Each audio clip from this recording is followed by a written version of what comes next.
Okay, so let's go over some additional problems from our review packet.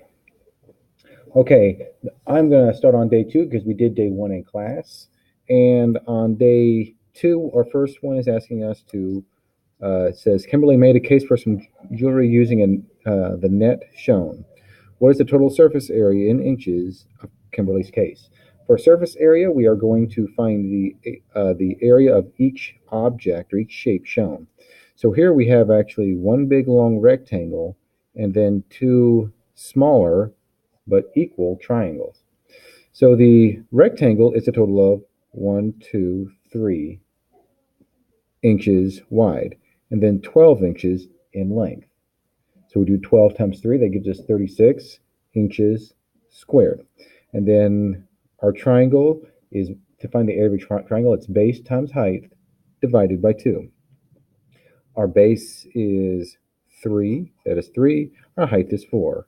3 times 4 divided by 2, that gives us 12.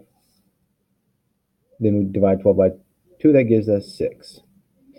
And if this one is 6, then that means that this one must also be 6. So we add all of ours together. We add 36, which is the triangle, plus our two other sixes, and we get our total surface area. Okay, and an iceberg is floating in an ocean. The height of the iceberg above water is 40 feet. The depth of the iceberg is 20 feet below water. It's important. 20 feet below water. What does 0 feet represent? So the height of the iceberg is above the water is 40 feet. So here's our iceberg.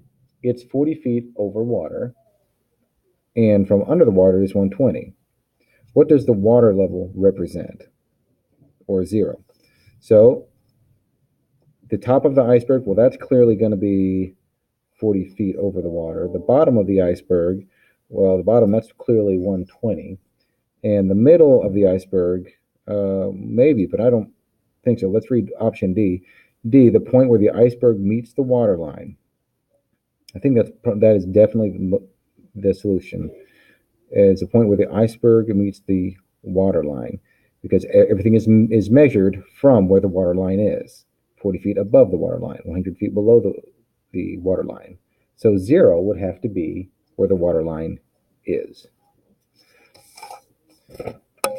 Okay, Perry. Perry has $150 in his savings account. He will add $15 each week and not take any money out of his account. Which expression represents the amount of money in his savings account after X weeks? So I did some circling. So we know we start with 150. That's why I put 150 right here, because we start with 150. And he will add $15 each week. Each is your key word right here. That's going to mean multiply. So I'm going to pull dot, I'm using pen because I think it shows up better. That's why I'm not using pencil at this point. And so 15, which is right here, 15 times a number. 15 times that number is the number of weeks right here. X number of weeks. We don't know how many weeks. All we know is that there's a certain amount of weeks. So $15 for each week. So 15 times however many weeks, and that's added to 150. So there's only one option for for this one, and that's going to be A. Okay, a cookie recipe calls for 1/8 cup of peanut butter per batch. And Anderson has 3/4 cup of peanut butter. How many batches of cookies can he make? All right. Well, we are going to see how many 1/8 cups are going to fit inside the 3/4 cups. So that's going to be a division problem. 3/4 into 1/8. We do keep, change, flip.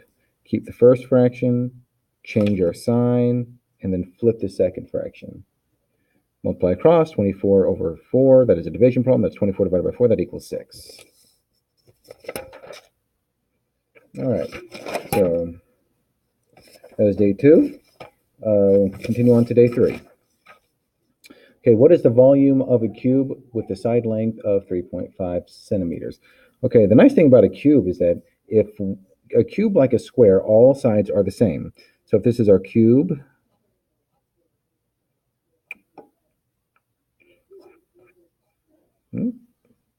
almost. Yeah. There's our cube, kind of a little awkward. If this side is 3.5, if the length is 3.5, that means the width also has to be 3.5. And that means that the height also has to be 3.5. So we multiply all these together, and we would get our volume.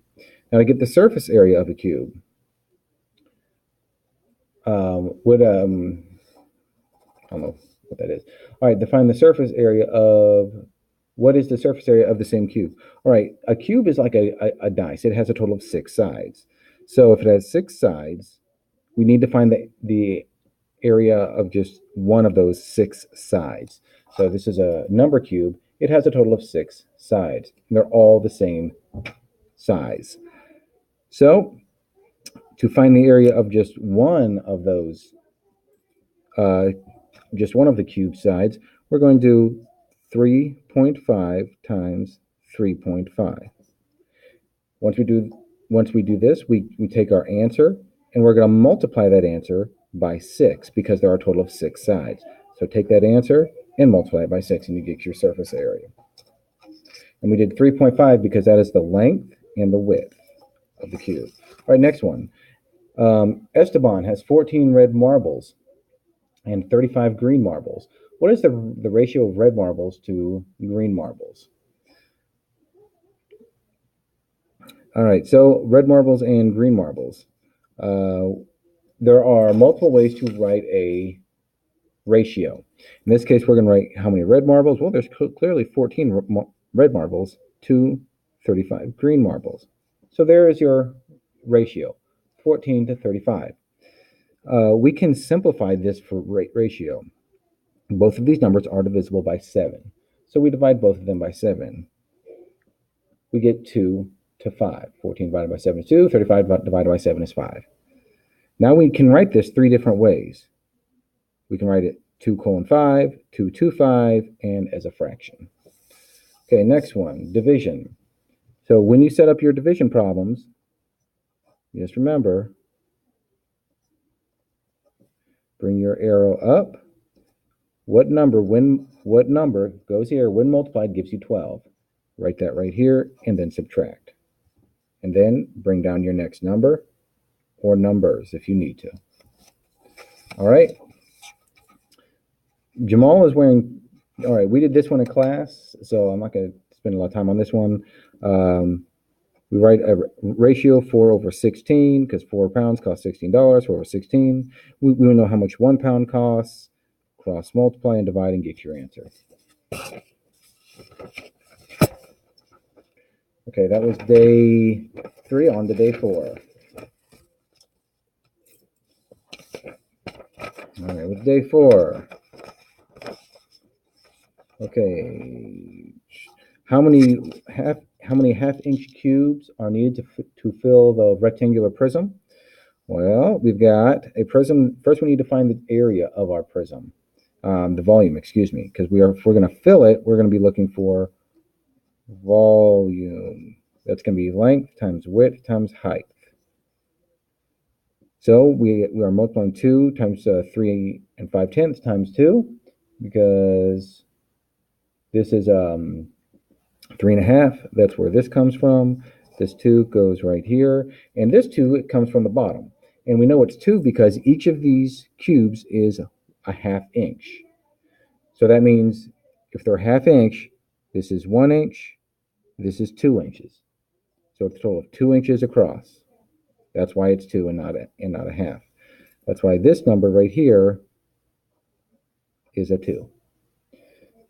Because we have a half plus a half plus a half plus a half. That equals 2 wholes. Now we multiply them all together, we get 14. That's where that came from. Now we're dividing by 1/2 because we want to know how many 1/2 inch cubes will fit inside our container. So 14 times 1/2. When we do this, keep change flip. So we write up 14 times 2/1. Multiply it out, get your answer.